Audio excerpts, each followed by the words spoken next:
welcome to the Good Games Podcast, episode number 181. This is a show where we talk about video games and gamer-related things. My name is Frank from Palmento, and I'm your host. And as always, I'm joined by the co-host of the show, Alex Nunez. What's up, man?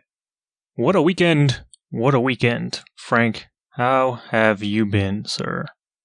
I've been all right. This weekend has been pretty eventful in the way of video games. I kind of feel like this is one of those episodes where we shouldn't really talk about how we're doing because we don't have time. But there's always time. Yeah. I've been okay, man. I've been okay. I made a trip back home real quick and to try to experience some of the finer things in life, and I was a little disappointed, but it's not a bad thing to say the least, but it's just something that I've always wanted to do, and I did it, and I was, just sometimes you figure sometimes something that you've been waiting to experience for so long, and you're just kind of like, well, turns out that you've experienced a better version of that thing elsewhere, and you didn't even know it, so. Maybe you just overhyped it in your head? No, I didn't, because the place has a reputation, and I was just like, okay, it has this reputation, so I was expecting to be like just initially blown away. I went in very neutral, thinking that I was going to be, I didn't want to hype anything up, and I didn't want to have very low expectations because it didn't have this reputation just for nothing. Uh-huh. And I finally got to experience the thing, and I was just like, oh, it's good. But I've had better. So I know I'm being very vague, but Frank from Palmento, strip club connoisseur. Oh boy, that's a different podcast. If you didn't know, I do another podcast on the low about Sin City secrets and stuff like that. Okay. Yeah. I'll send you guys the link when you guys are ready. So listen to every episode at least 3 times in order for you to get the skinny on that. But how have you been? I've been okay. Yeah, because of all the craziness and everything that's been happening, I sort of kind of like shut myself in. I'm like, okay, I got to see and just absorb everything that's happening. Because, there was a lot happening. But I also tried to sneak in some other stuff like that sort of gaming related, or actually gaming related. That other elusive target in Hitman came up, and there was like 6 hours left on the clock. And I was like, sure, I'll do it. I'll give it a shot. And then, I murked some dude with a katana blade through the throat. And that was, I kind of found that thing in the level. I'm like, I've never used a katana blade in this game before. I wonder how this works. And it was pretty satisfying using that fucking thing to kill a target in that game. But yeah, Hitman, again, continues to be fucking cool. Cool, man. Yeah, I'll tell you more about it at another episode, but I have experienced some Hitman. Okay. I got the Game of the Year edition, and I will be talking about that at some point, but unfortunately, it won't be for a little while, because it'll also give me time to actually complete the game or play the game in its entirety, pretty much. Yeah. But yeah, cool. I'm also sad I kind of missed out on a bunch of shit, because, there's a bunch of like free trials happening over the weekend. One of them, which actually got announced late, was The Division. I guess they had a big update. Yeah, and it's free. It's not free now. Really? It was. Yeah, for the weekend it was.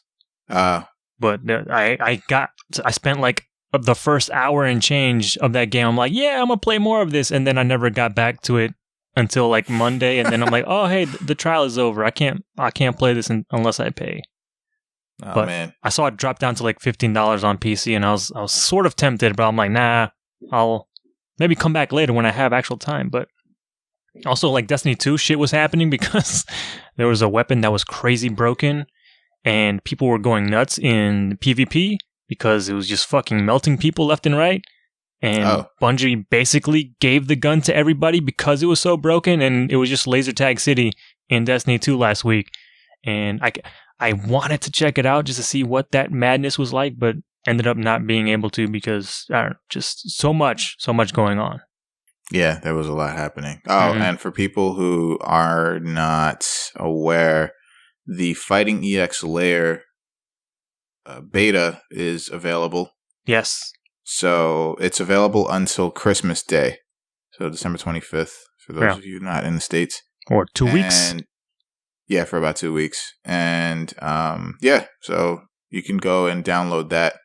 I'm not sure if it's easy to find on PSN right now. It seems like it's like link specific that you have to like actually go online on whatever browser you choose, and then you have to find it through that means. But pretty sure it'll be more readily available. So that's actually another thing that's like kind of happening concurrent with the craziness this weekend. Yeah. So yeah. So that's available. Mm-hmm. And I think there's going to be another Dragon Ball Fighter Z beta coming very soon. Oh, really? In the beginning of the year, the new year. Okay. And right before the release of the game itself. Mm-hmm. So it'll give people the chance to play a lot more of it before. Yeah. But yeah, check out. Hopefully those newer characters are in there, like Gotenks. Yeah. Adult Gohan, which I was weird that he's in. I don't know. I know. I know, it's so weird. But I don't care. Just gonna start mixing and matching squads. I'm literally gonna drop everything, man.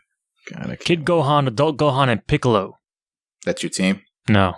That's just it's just one of the, I don't know, squads I came up with in my head. Just off the cuff. Okay. It seems like a weird thing. I think I would prefer Kid Gohan over anything.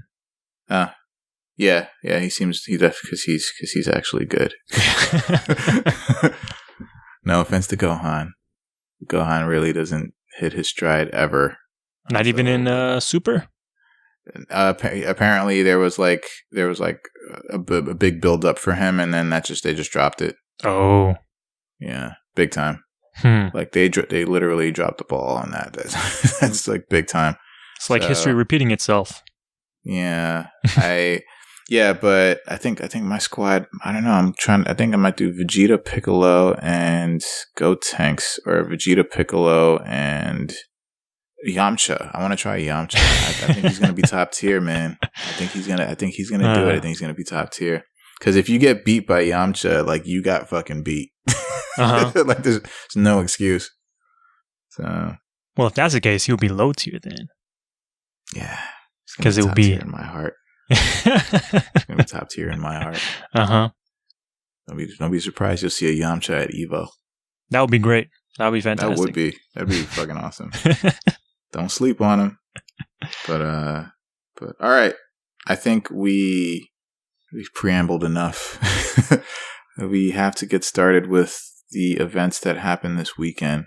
Yeah. So we're going to be talking about the Game Awards and then the PlayStation Experience, and then we're going to be recapping the Capcom Cup, or the Street Fighter V portion of Capcom Cup 2017. Mm-hmm. The top 8 of that, because that was heart stopping. Like, God damn it. Mm-hmm. Yeah. So let's move into it. Right. So first we're talking about the Game Awards. I will be talking about the Game Awards. And I'm not going to try to go into too much detail, but I just want to talk about like the trailers, the announcements, and of course the awards. And I'm just going to announce the winners of the awards. I'm not going to go through like all the nominees. Maybe for Game of the Year, I'll, say like, okay, these were nominated for Game of the Year, but everything else, because it was a pretty long show and a lot was happening. And yeah. So for the Game Awards, we actually had two trailers that preceded the show itself. And the first one was for World War Z, which looks like it's based more on the movie than it is the book, unfortunately. But I saw it and I was kind of like, snooze. Yeah, I guess that's your thoughts on that. Yeah, I was like, well, it just looked like generic other zombie game. Yeah, I'm like, all right, I don't care anymore. I'm tired of zombies for a while. Not that I was ever like a huge fan to begin with, but Yeah, I'm kind of the same as you. Like it's I can see the appeal of zombies. It's just like I think it's just something that's kind of like I think even people are even growing tired of the Walking Dead TV show. But that's a conversation for another day. And the second trailer that preceded the show itself was Vacation Simulator. What did you think of that? Did you see that? Yeah, I did see it. It looked fun. I know it was from Alchemy Labs, and they made the Job Simulator VR game, which also looked like a lot of fun. Right. I'm not bought into VR, so I have no stake on it, and I'm probably not going to play this game for a long time, if ever. But it looks like a lot of fun. It captures that same kind of sense of humor that the first one did, that Job Simulator did.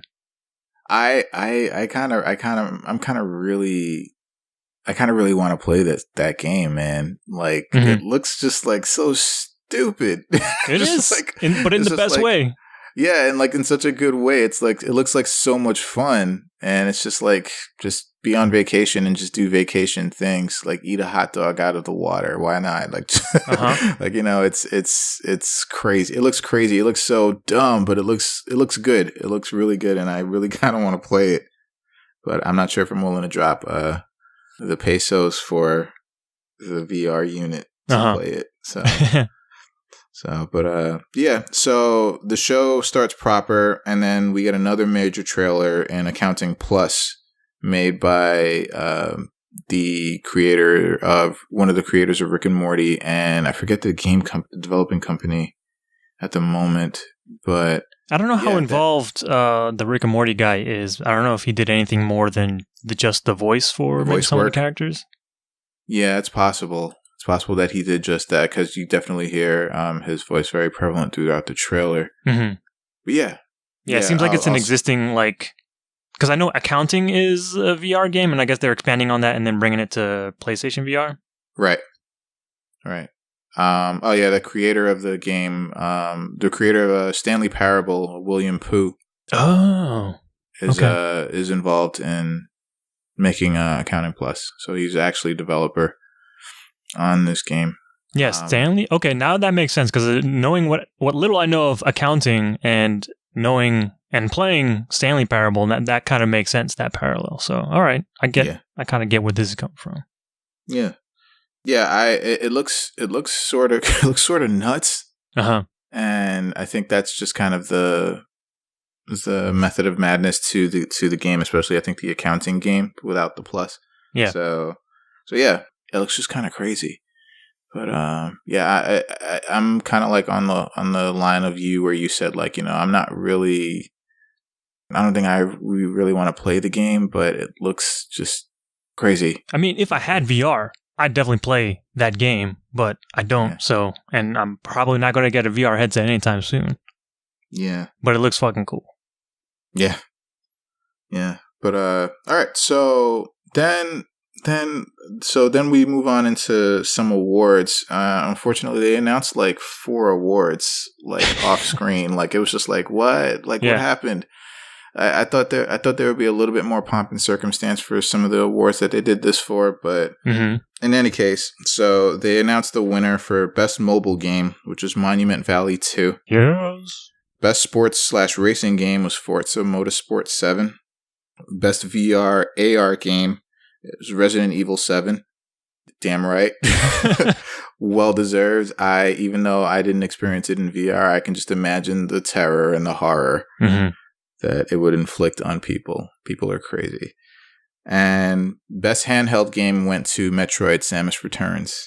Okay. So yeah. So I thought that was well deserved. So they also announced Best Music prior to the actual show starting. That's right. I wanted to talk about that real quick. I'm so upset about that because like they took time to like have performances, and I understand like, they're trying to be like different in a sort of way, like, but if you had performances, especially for games that were nominated for Best Music, wouldn't you want to play music from wouldn't you want to play music from those games and then feature that as a major award? No. But in any case, it was a tough battle. I think it was a very, very tough battle. And I really wanted another game to win. But the winner, deservedly so. I'm completely okay with this, but the winner was Nier Automata. So, yeah, I really wanted Persona 5 to take that. But Nier's music is fucking ridiculous. I admit, like, goddamn it. Nier's music is on another level. But Persona 5's music is no fucking slouch, man. Like, it's really fucking good, too. But yeah. So then we move to another trailer. It's more of like a really bare bones teaser. But From Software has a new game that's coming. It's not titled. We only got one image of the game and just a subtext saying "Shadows die twice," and that's it. And I believe people, you know, if all they could have done was just put From Software, you know, untitled game now in development. People would have been like, "Oh my god!" I mean, is it Dark Souls 4? That's basically what they did. That's basically what they did. At least they were kind enough to give us an image, you know. And the image looked weird. It looked like a calf. It looked like a calf of something attached to like a bone, and it was stretching and twisting, and it was like for like 2 or 3 seconds, and that's it. And then it's like shadows die twice. And I'm like, whoa, you know, it's like, oh shit. So yeah, From Software's working on another game. No, it's not Dark Souls 4. They clearly said 3 is going to be the last one. And people are like, is it Bloodborne? No, they're not going to do another Bloodborne. I mean, they could. They could. But yeah, other people were speculating Tenchu because apparently that that byline is like from a boss or something in Tenchu, one of the Tenchu games.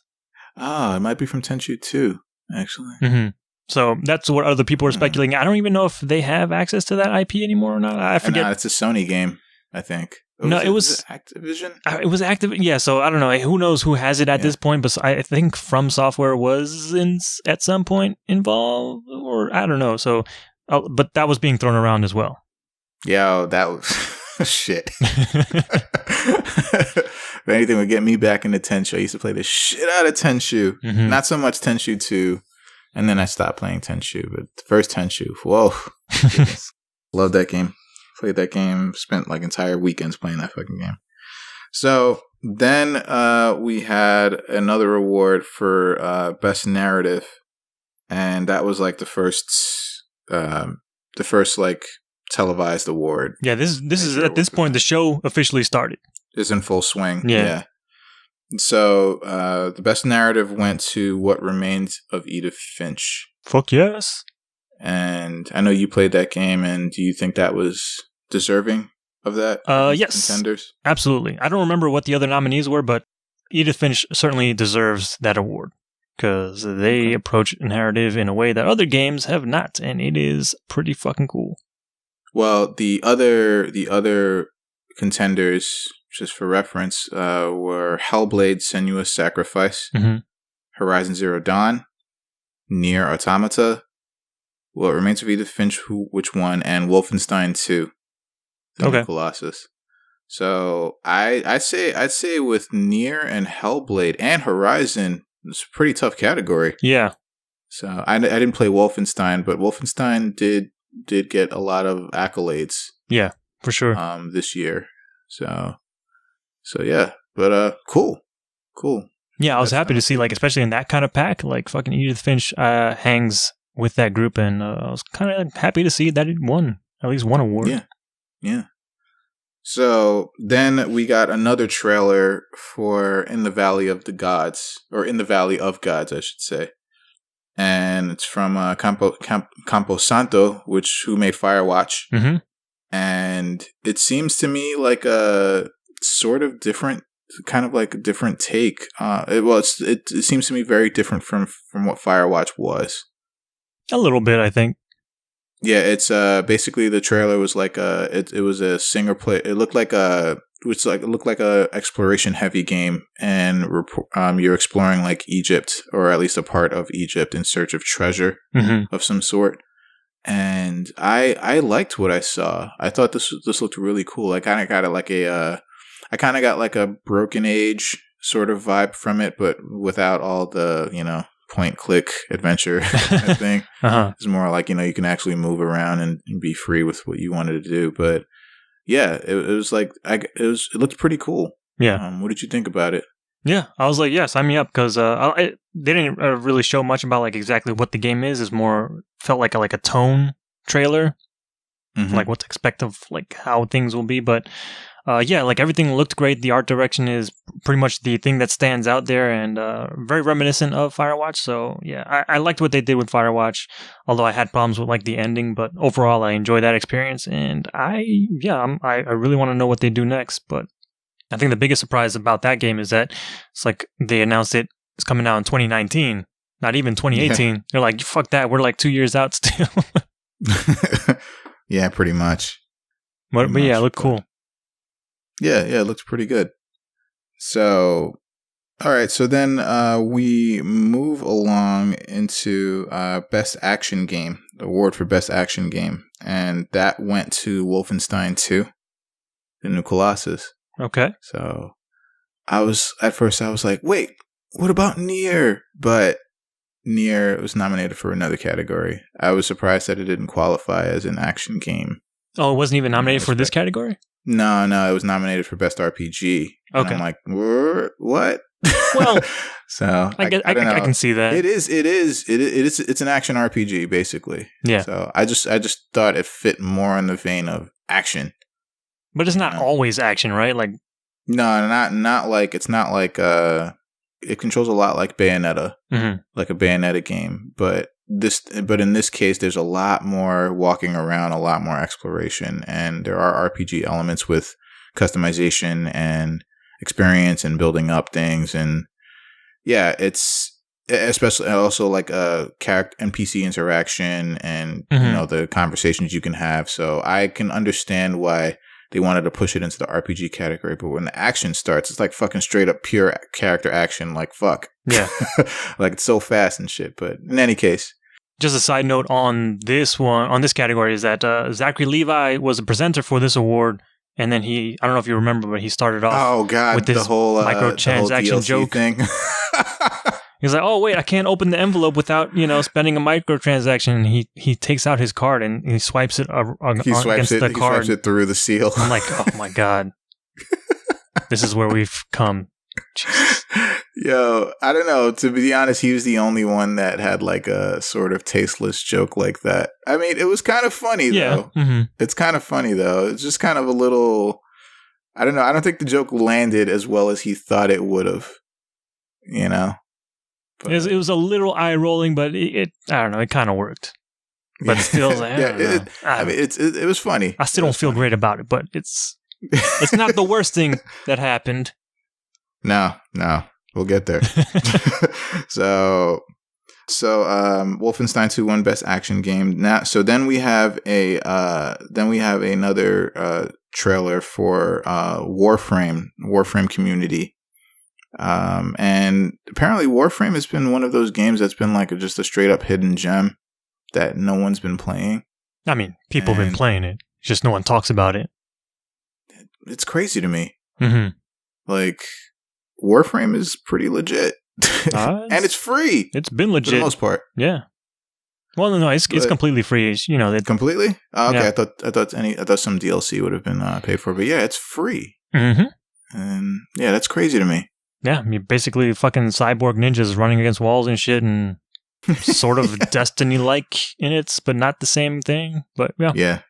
But yeah, so the trailer looks pretty cool. And I am going to try to like dip my toes into Warframe because it's free. It's on Steam. So then we got a trailer for a movie, The Shape of Water, which was put on before the next award was presented, and Shape of Water is a movie directed by Guillermo del Toro, which I'm all about. So I was like, oh, I enjoyed that little bit. Mm-hmm. But again, it's not really relevant to what we're talking about right now. But so Guillermo del Toro actually comes out to present the next award with Hideo Kojima. And I think appropriately so, they present the award for Best Art Direction. And as the two of them are very much auteurs in that department. And the award for Best Art Direction went to Cuphead. And I'm like, well deserved. Well deserved. Because the nominees were Destiny 2, Horizon Zero Dawn, Persona 5, and Legend of Zelda Breath of the Wild. But I feel like Cuphead was unique enough that it edged out all of the other nominees. This is the most unique. Yeah. So, yeah. Well, definitely well deserved. Of course, I want Persona 5 to win everything, but but Cuphead, I also played Cuphead, and I've actually played all 5 of the nominees, and yeah, Cuphead definitely deserved that. So then we move on to another trailer for the Legend of Zelda Breath of the Wild DLC, The Champion's Ballad. Yo, that shit looks pretty awesome. Yeah. I love the whole thing that you get to experience, like what happened before Link went into his sleep. Yeah. 100 years ago, and I just love that whole, like, the way everything was presented, and of course motorcycles. I think that's pretty fucking cool. Sure, why not? So the one of the big selling points of showing that DLC is that as soon as the trailer released, they're like, it's available right now. Oh shit. And people were like, what? Let's go. It's like, wait, no, there's still more show. So yeah, but that DLC is available right now. So what did you think about it? It looks cool. I was debating whether or not I should dust off my Wii U right in that moment. And I was like, I don't know. Oh, got to get back in there. Well, yeah. Or you could just get a Switch. Eventually. Yeah. Yeah, eventually you might have to, man. I mean, yeah. Again, I'm really hoping there's a second hardware revision. I don't know, nothing yet. But I mean, shit. They've been selling units like hotcakes. Like, I think to date, the Switch has sold 10 million units. Yeah, I just saw that same headline. Yeah, and the Wii U's lifetime, it was 13 million. Mm-hmm. And the Wii U's been out for 5 years. Yeah, so. Switch has not even hit a year yet. A year. It's only been out for 9 months. Uh-huh. You know? So Legend of Zelda Champion's Ballad out now.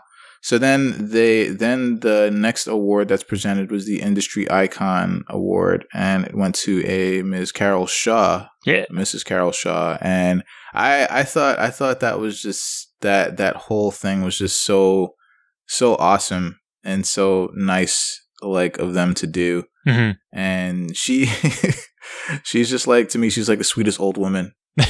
Yeah. Like, and that she was like still like, you know, she was still saying like, well, I've noticed that things have changed from when I was developing video games, and I've noticed that the graphics have gotten a lot better, mm-hmm. and that technology has definitely improved for us to be able to make better games. But yeah, it was just, to me, it was heartwarming. I thought that was a very nice thing. Yeah. For them to do, and a very high honor for her to receive. So yeah. Yeah, that lifetime achievement continues to be my favorite part of the show year after year. Yeah. Yeah. Hideo Kojima got it last year, is that correct? Or was it 2 years ago? I don't remember. I want to say it was like the first year, wasn't it, that he got that? It might have been the first year. Of the Game Awards? That's when the whole Konami thing was going down. Yeah. But yeah. Yeah, so that was definitely well deserved. And so then we got a special presentation, sort of, of Harada-san. Don't ask me for anything. Harada-san from Tekken, mm-hmm. and why am I forgetting his name? God damn it! Another Namco developer, and they announce. They don't exactly announce it, but they just have a question for the crowd right before this new trailer comes out, and the developer asks, "Do your souls still burn?" And everybody's like, "What? Oh my god! Yes, and yes, it burns so bad. Help me!" Yeah, Jesus, like, it burns so much. It's like, I need ointment for this. So So then they roll the trailer for Soul Calibur 6. Oh boy. Oh shit. Oh fuck. Yo. So Soul Calibur 6 is a thing, and it is coming next year. And yo, it looks pretty fucking good. I mean, there was not much that they showed. They showed Mitsurugi and Sophitia, some of the poster boy and poster girl of Soul Calibur.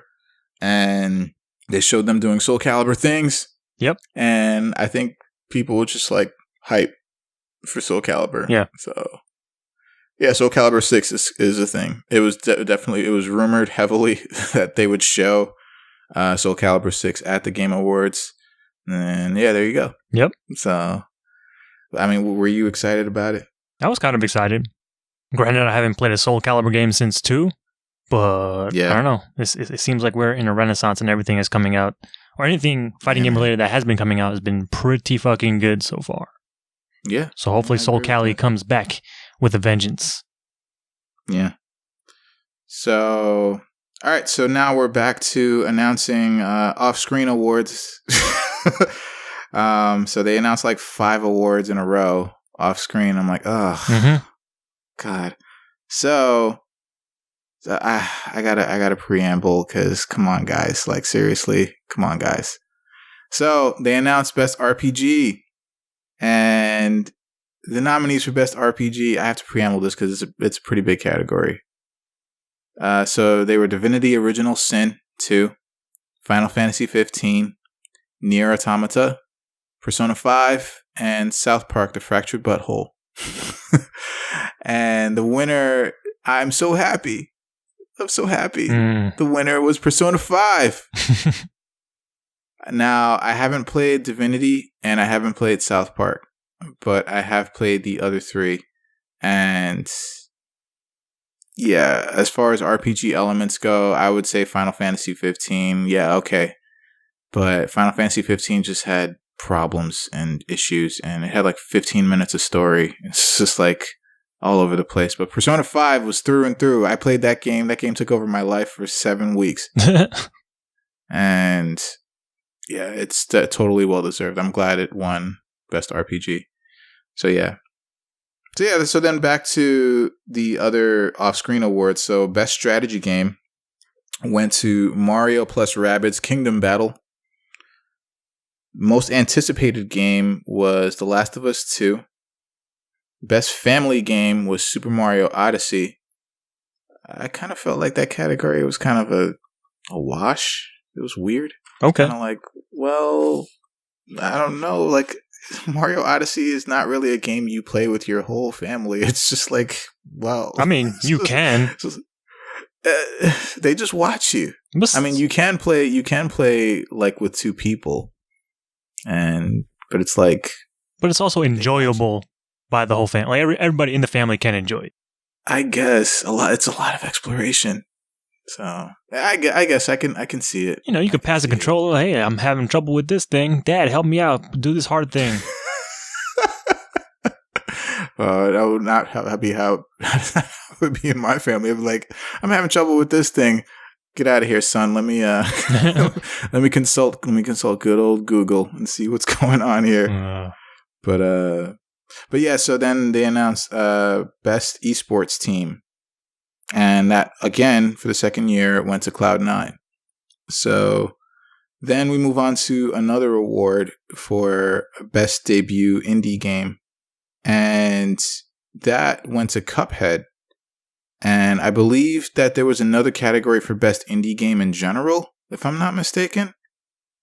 But that also went to Cuphead because when they made the announcement, they said Cuphead also took the award for Best Indie Game tonight. And I'm like, what, when, where? So and actually I'm looking through the list. That is correct. Yeah. Best Independent Game also went to Cuphead, which they didn't. I'm not sure when they announced that. Probably when it won that other award. I guess. But yeah, actually the Best Indie Game category was pretty fierce. Mm-hmm. You had Hellblade, Night in the Woods, Pyre, and What Remains of Edith Finch as the other nominees. So yeah, that went to Cuphead. And then they went to the award for Best Ongoing Game, and that went to Overwatch. So, Overwatch still going strong. Fucking right. And then they put up another trailer for a game called Fade to Silence. And did you happen to see that trailer? I saw that trailer and probably immediately forgot about it. Because I was like, what? Yeah, it was pretty generic. It looked good. It looked so pretty. Well, so pretty. You can check it out because it's going to early access next week. Right. And or this week, I forget. I think it's this week. Soon. I think it's this week. I think it said the 14th. If I'm not mistaken. But yeah, so it was okay. But what? Yeah, being that Fate to Silence was kind of generic. Or what about the crazy thing that came right after that? Oh yeah, I'm getting there, man. Come on. I'm just setting you up. Time. I'm setting you up. Give me some time. God. So then we had the pleasure of having Mr. Reggie Fils-Aimé come out and, start talking about I'm so happy that Nintendo's been nominated for 2 categories for Game of the Year, and that we're happy with the way the Switch has been doing, and look at my nice Nintendo Switch pin on my chest. And then he comes out with the whole, and then Jeff's like, all right, so thanks, man. Thanks for coming out. And he's like, hey, Jeff, do you really think I'd come all the way out here to just tell you about what we've been doing? Well, hey, without a surprise? Because he did the first thing first, and then he was about to leave, and then that's when that happened. Oh, I'm sorry. I'm just a little hyped for the last thing. Okay. Okay. So the first thing that he did was show a trailer for, get this, Bayonetta 1 and 2 are coming to the Switch. What? Oh my God. Yo, Bayonetta 2 is coming to the Switch. So you can have Bayonetta 1 and Bayonetta 2 on the Switch. And yo, that's fucking dope. I mean, they're also readily available. Bayonetta 2 is Wii U exclusive. Bayonetta 1 is all over the place. Yeah, but who has a Wii U? I still do. Seems like everybody has a Switch now. Pretty much. Yeah, pretty much. People are moving on pretty quickly. Yep. It's just another reason. But yes, Bayonetta 1 and 2 are coming to the Switch. And so then people are like, yeah, woo, right? And then I just want to comment though on I felt like the crowd at the Game Awards were very underwhelmed by all of it. like everything so far. Well, you want more crowd mics? You want more people fucking going crazy and screaming and shit left and right? It's just a general energy of them. You want Elder Scrolls Online lady going fucking nuts at everything? Yeah, oh my God. No. No. But so then that's when Reggie's like, did you think I'd come all the way out here just to show you one trailer? Mm-hmm. And Jeff's like, what are you talking about? He's like, and he snaps his fingers, and the trailer comes up kind of late, afterwards. It's 2 seconds after he does that. And so then they show another trailer for another game, right? And so they start off with this moon, and you're like, oh, what's this? And then you see this sash, and the slash gets cut in half. You're like, what? What's happening? And then you see Bayonetta start getting fucked up. Yes, it's Bayonetta. She gets getting fucked up by this energy being dude, and she's trying to defend herself, and it seems like this dude is just too much for her, and apparently she collapses and looks like her legs get split open. It's weird, she gets cut in half and shit. And then it shows the Bayonetta sigil, and then you see a 3 just crash onto the screen. I wonder what that means. Yo, I fucking lost it. Yo, I fucking lost it. And I was like, holy fuck, they're doing it. They're doing Bayonetta 3. I'm fucking, I fucking lost it. I almost fell out of my chair. Thank you. Thank God. They're doing it again. I'm so fucking happy about this. Oh my God. But yes, Bayonetta 3 is coming to the Switch and Switch only. So yeah, look forward to it. They say now in development, so they don't have an exact release year for it. But Yo, I'm fucking hype. I'm hype as fuck, man. Because Bayonetta 2 was awesome. And Bayonetta 1 is still an amazing fucking game in its own right. Like, yeah, I was fucking hyped for this, man. I know for a fact that teaser has sold a couple of Switches already. Oh yeah, I'm pretty sure. Especially with now you can have all 3 games on the same system. Yeah, you know, eventually, and yeah, it's fucking awesome. Mm-hmm. Yeah. I was just like, yo, what are they doing to me? And I want to see, like, what the fuck is this thing that's just, like, so easily dispatching a fucking Bayonetta? Mm-hmm. Yeah, man. Man. So from that point, they moved on to present the award for Best Esports Player, and that went to Faker. And after that, they show a trailer for a game, and this trailer is like 8 minutes long. And not a game, the game. The game. So they show a new trailer for Death Stranding. And I got more questions. They did such a great job of not revealing shit. Mm-hmm. in that 8.5 minute trailer. And I just got more questions. I mean, for some reason, I'm still like, yeah, sure, I want to get it. I want to know what's happening, but mm-hmm. I have more questions. Nothing was from the first trailer to this one. I'm like, yeah, still no idea what's happening. Still nothing playable that we've seen so far. So right, it's just again, this should be Kojima's medium now. Just make crazy ass video game trailers. Yeah, he should be the Hype Williams of the video game trailer world. I believe he would do a great job of that. I really want to see, even though technically he's done it already, but it's still not in the same medium. But I really want to see like a movie of his, like a live action movie of his, like from pre to post production and release. I want to see like what he comes up with in like movie form of something. Doesn't have to be, you know, something like Metal Gear related, or it's sad to say that he can't even fucking, you know, make that Metal Gear movie that he's always wanted to. Uh-huh. But I mean, he's done like 5 of them, you know, and that are like 20 hours long, and most of that is not 20 hours, like 10 hours, but like most of that is movie, you know. So, but yeah, he showed that trailer, and I'm like, well, sure, but what is this again? Like, what am I doing here again? Like, I don't understand. But thumbs up, baby. Thumbs up, baby. Inside the esophagus. Yeah. What the fuck? The baby's like, hey, and I'm like, hey, and I'm like, what? Where did you come? What? How? What is happening? Oh, God. Who's that? Like, so yeah, I was like, whoa, okay. So yes, after that long trailer, everybody's like, woo! People like, woo!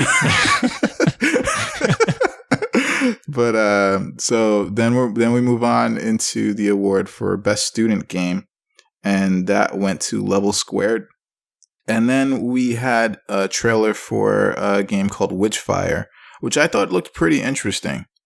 It looked like generic first-person shooter, but I thought that for some reason it kind of like all right, I can kind of see myself getting into something like this. It had a nice twist, because it started off like, oh, hey, from the makers of The Vanishing of Ethan Carter, which was a very slow and deliberate like adventure game, and then the action kicks in, and I was like, oh, but also from the makers of Bulletstorm and I forget what the other game was, but I was like, oh shit, okay, this is not what I thought it was. Yeah. I was, it was like it's like a dark fantasy kind of thing, and I'm like, oh, I can see myself getting into something like it. So I was like, okay, cool. And then we had So then we had a trailer for a game, but before this trailer, we had a very rousing speech from an individual at the Game Awards.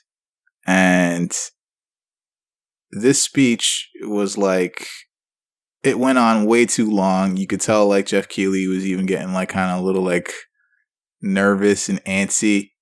But yo, I don't know, like this dude had some points, man. But Joseph Fares, and he's a co-founder of Hazelight Studios. He went up on stage to present the trailer for this game, and then he just went into this fucking rant because he's like, I'm so passionate, I'm so passionate about what I do, and like if it were for a big developer, I wouldn't be able to do what I do. And then he's like, the Game Awards are so amazing. This is like so amazing that we're here right now and all this stuff. And he's like, man, the fucking Oscars should like fucking take a note from you guys. You know what? Fuck the Oscars. And I'm like, oh God. I'm like, this guy is fucking going off. And yeah, like I understood his passion. I understood his passion, and he was just like, he just kept going and going. He's like, fuck the Oscars. And then when he asked the question, he's like, can I curse here? Is it okay if I curse? He's like, yeah, you can curse. After he's cursed like 3 times already. Yo, and then fucking, the F-bomb started coming out. And I'm like, yo, this is starting to get like, I mean, yo, I know we curse on this show, but like, yo, this was starting to get a little uncomfortable. I'm like, man, okay, we understand, we get it. But he was obviously very passionate about his project. And yeah, they have actually on the article that we have here, they have a link to that speech specifically, so you can watch it for yourself. And it's like, what? It's like, goddamn. But eventually, after some time, I think he was on stage for like almost 10 minutes. No, but it was like 5 at the most. Really? I thought it was, everything else was moving so fast. It felt like 10 minutes, but it was not no 10 minutes. Felt a lot longer for me, but yeah. So eventually, he does show. He actually gets cut off, and they show the trailer for his game A Way Out. And A Way Out, it looks to be a game. I will say that the speech did its job, and it made me pay more attention to this trailer. Really? Than I probably would have. Yeah. I walked away with the opposite feeling. Like, after all that craziness, like I couldn't care less about the game. Too much build up. Yeah. To me, it made me pay more attention to it. I thought I liked the whole like co-op idea of like, one person doing things kind of like the crazy way, and then one person doing things in like the calm, cool manner. And it's like you team up with a friend and you go through the game and doing like basic things, but with different styles. And yeah. But yeah, that was a hell of a preamble to that fucking trailer. Yeah. Luckily they showed that game already, so it's not like a brand new thing. So I was like, okay, I kind of know what this game is, but if this was like its first showing, I was like, I don't know. That probably would have gone badly, because I don't know how many people would have remembered the game, or they probably would have, like me, just remembered the crazy ass rant before it. Yeah. That's definitely what people are gonna take from this. But then they present the award for Games for Impact, and that went to Hellblade: Senua's Sacrifice, which they then also announced that off screen the game won the award for Best Audio Design. Oh. So I remember you and I were talking about it, and I was like, Resident Evil 7 should win, but then you actually played Hellblade, and you were like, Hellblade should definitely win, because Hellblade, that's a big part of the experience. Yeah, that's that is integral. That's an essential part of the experience. Mm-hmm. Yeah. So Hellblade won for Best Audio Design off screen, and it won for Games for Impact. And I love the fact that Melina went upstage. She went to the Game Awards dressed in her fucking mocap suit, which I adored. Yeah. I thought that was pretty cool too. But yeah, so after that, they then present a trailer for the new PUBG map, the desert map. And they're actually getting released from early access now. Now PUBG is actually going to go like legit on December 20th. So that was another big point of that trailer. And yeah, so that's happening. And then they present the award for best performance, and that went to Melina Jurgens for Hellblade. And also, want to say I love the fact that it was presented by none other than Andy Serkis. Yes, that was really cool. I'm like, how appropriate is that? Mm-hmm. That's like so appropriate, like, because that's his wheelhouse. Yeah, you know, like mocap, voice acting. That's his whole thing. But yeah, so I went to Melina Jurgens, and she had an adorable moment because she was like meeting one of her heroes, like Andy Serkis, right there. Yeah, she's like, I can't believe I'm getting the award from you, of all people, and I'm not even an actor. Yeah, that's one thing that I really liked about her speech. She said that, like, I'm not an actor at all. I'm actually just Ninja Theory's film editor. I'm not a film editor, a video editor. Yeah. And I have no acting experience whatsoever, so it was such a nice thing for me to be able to kind of, actually do this and really get into the head of people that have mental disorders. Yeah. And just really kind of bring it to life in this way. And I was just like, yeah, that's, yeah. So yeah, definitely I kudos to her on that. Yeah. And she was up against some heavy hitters too, I think. Like she basically had like all the heavy hitters against her, and she outshone them. I mean, if you've played Hellblade, she kind of outclasses everyone, or she's at least doing more in that game than I think a lot of people in the other games were doing. Yeah. But congratulations to her for sure. So after that, moving along, they show the trailer for GTFO, which is a new game from Chambers Collective, and it's led by the designer between the Payday games. And GTFO looks fucking insane. I kind of want to try this, like legit try this for real. Like, this looks fucking crazy. Do you know what GTFO stands for, Alex? Yes, I do. Yeah, it stands for exactly what you think it does. But what did you think about this? I don't remember anything about this game other than the title, so I don't know. It didn't stand out too much to me.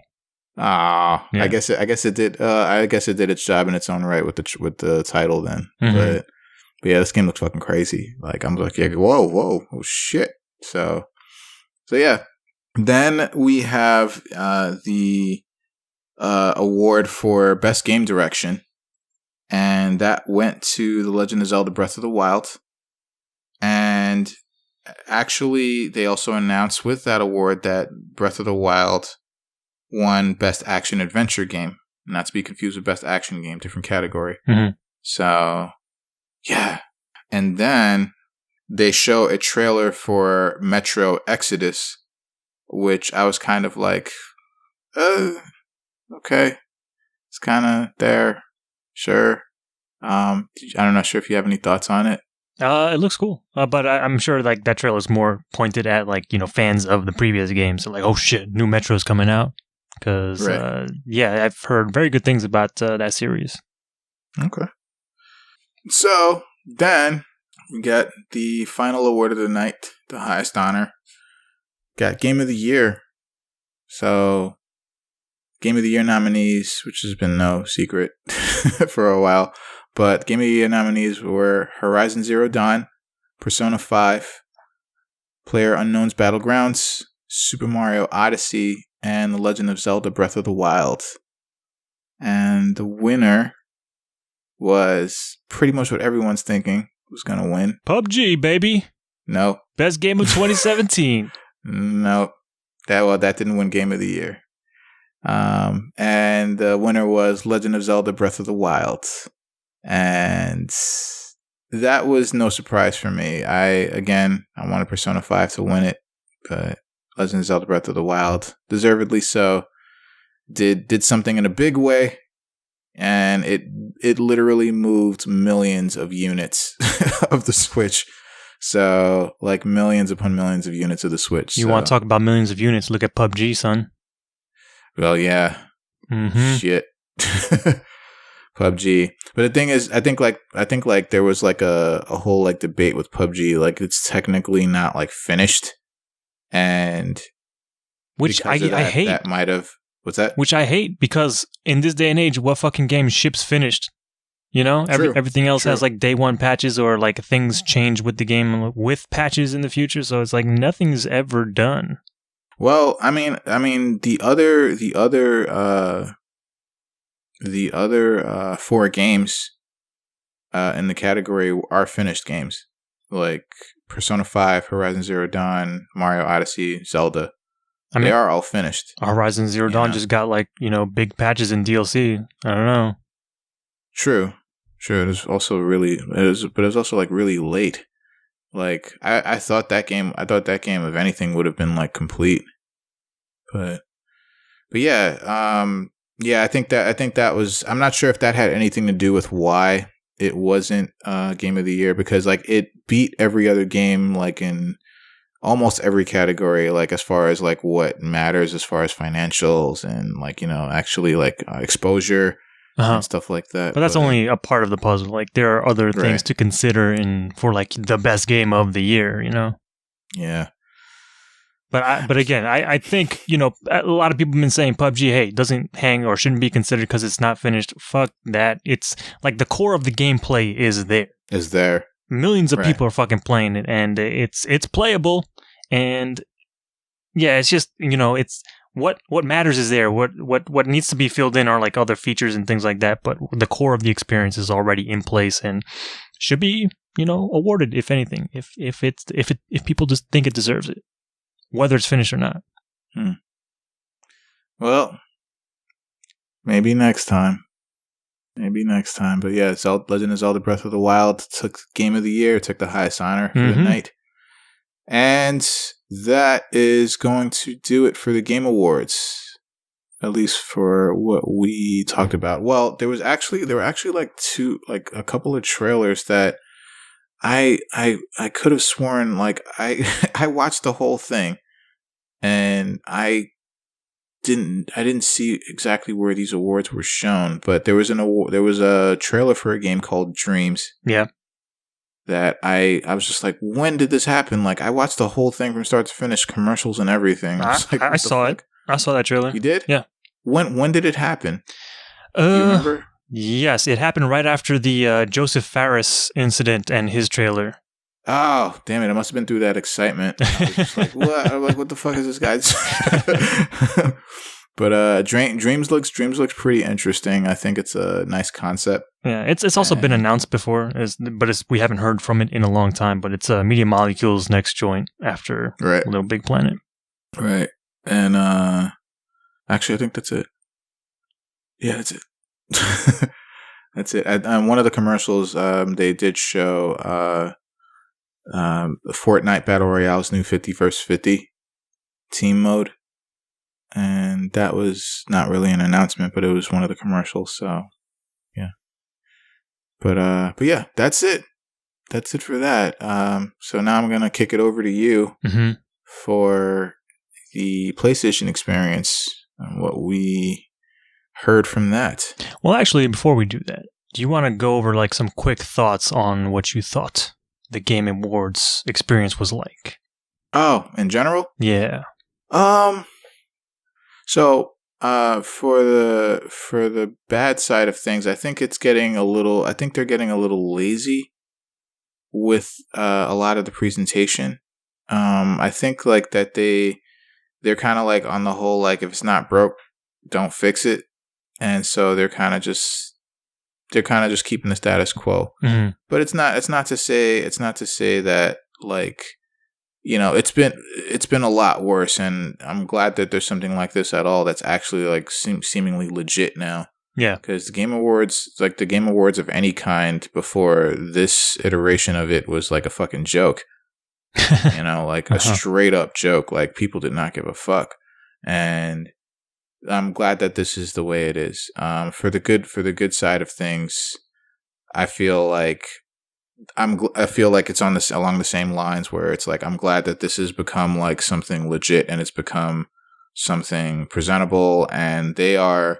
It seems like, you know, every year it's like you see more and more money being put into it and into production and so on and so forth. So I'm glad that it's a thing and that it's going and that it's going to be, this is its fourth year, and that it's going to, apparently it's going to keep going, and now it's become a thing, a staple almost, you know. So yeah, I thought overall it wasn't bad. It wasn't bad. I feel like, you know, I kind of need a little more shaking things up, in a way, in a good way, not in a bad way. Yeah. But what about you? I like the show overall, but I think my biggest problem or my biggest criticism is that it feels like we're getting away from what should be the point of this award show, which is to highlight all the games that have come out over the past year. Over the year. And it feels like increasingly the show is more about the new announcements and the world premieres and all that, and things that are coming up instead of what has already happened.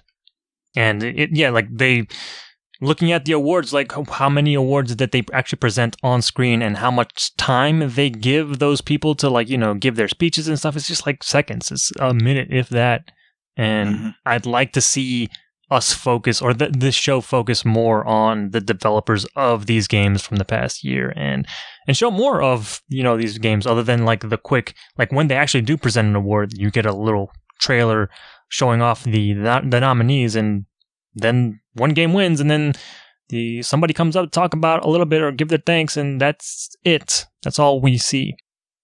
Yeah, it seems pretty. And even in some cases, there were some awards that were presented that they didn't even do the trailers for the games. They just, the announcer would just like announce the games, straight through, and then present the award, and then, you know, come up, give speech for less than a minute, and then walk off, and then next thing. Yeah, that's what I like about the Industry Icon Award, is because that is at least, you know, dedicated, more fleshed out, to somebody in the industry and what their life, his work has been, and it's introspective into the industry instead of like, hey, we're just going to show a bunch of commercials for stuff that's coming up. Right. Right. I agree with that. That's yeah, I feel like, and again, that might just be something that it's about, something about time, production, and, you know, just general money involved. And I think I'm hoping that, go ahead. And I think a lot of what the show, or how the show is funded, is that a lot of the game companies are actually putting money into this thing. So I think that's part of why the show is the way it is.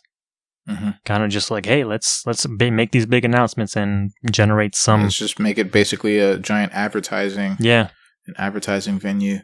And, you know, I understand. Got to pay the bills. Yeah, it did seem less like an awards show and more like a sort of like a bulletin board for upcoming shit. Yeah. Like, I like that one year where they had like Joel McHale, where they kind of had like sit down interviews, sort of like sort of more intimate things with actual developers and focusing on those games. But they had Joel McHale, and he was kind of being a dick on air, and I was like, what the fuck is going on? Yeah, that's one of the things I was talking about. I was referring to when I said like it was a fucking joke. Yeah. You know, before this became like a legit thing. And like Joel McHale being like a jerk was like one of them. Like he did not want to fucking be there. No. You know? So, but hopefully we're getting there. Yeah, hopefully. Like I say, I think with more time that the Game Awards will be like, you know, maybe they'll like they'll look at their strategy in approaching the presentation, and then hopefully kind of like rework it. Yeah. So that they concentrate more on the actual awards rather than the announcements, and maybe they can let like the PlayStation experience, for example, handle like the majority of like announcements in this case, and then the award show can just be an award show with a few announcements here and there. Yeah. You know? But all right. So what you got for us, man? So yeah, PlayStation experience. I'm not going to spend too much time on it, and I had a fear that something like this might happen because there were some questions, because Paris Games Week was not too long ago, and they showed off a bunch of announcements there, So like, what are they going to bring to PlayStation experience? And the answer is not much. Oh boy. So they had this like opening ceremony thing, and it was immediately they had like couches and everything set up. So it was kind of a less formal thing. It wasn't really like your keynote address that you might be used to and like trailer after trailer thing. They came out, they had Sid Sherman, who's I think one of the guys that runs the PlayStation blog, one of the community people, and came out with Sean Layden, who I forget his exact title, but he's like one of the executives behind Sony Entertainment, or the interactive portion of Sony. And they were kind of just like shooting the shit. Like all casual, like I'm like, okay, this is, I can get behind this, but I have a feeling a lot of people were expecting something completely different, and then they brought in like people like Herman Hulst, who is the I think the head of the studio over at Guerrilla Games, and I guess giving a sort of post-mortem on Horizon Zero Dawn. Then they brought on Cory Barlog, who was working on the God of War, and they showed the Paris Games Week trailer again. And they were kind of talking about that, like Cory Barlog was talking about, like, oh, hey, the trailer was kind of almost like a player feedback in that they found out that, hey, maybe the kid talks too much, and we're going to dial that down. And I think they are dialing that down for the game. But they were just kind of having these weird, like, casual conversations with these developers. And they brought in the somebody from, I forget who it was, but I think her name was Siobhan from Media Molecule, talking about dreams, and they go into a little bit of that. But in terms of like trailers and other announcements, like we've seen a lot of this stuff already. But I guess some substantial announcements that they made were that the Wipeout Omega Collection is getting a free VR update. So if you have PlayStation VR and you have the Wipeout Omega Collection, you can now experience that entire game in VR if you want to. Oh, shit. Yeah. They showed off a Monster Hunter World trailer, which was pretty much just showing off, I guess, stuff from the campaign. But then they had a little stinger at the end showing off your favorite blue bomber somehow in the game. Apparently he's going to be a palico that you can use in the game, which is one of those little cat creatures that follows you around. But instead of a cat, it's fucking 8-bit Mega Man. It's a man. But yeah, it was weird because, Monster Hunter World has a very realistic style. And then you have this like pixely or voxel art style Mega Man running around with you in the world and making 8-bit sounds as he's going. It's fucking crazy.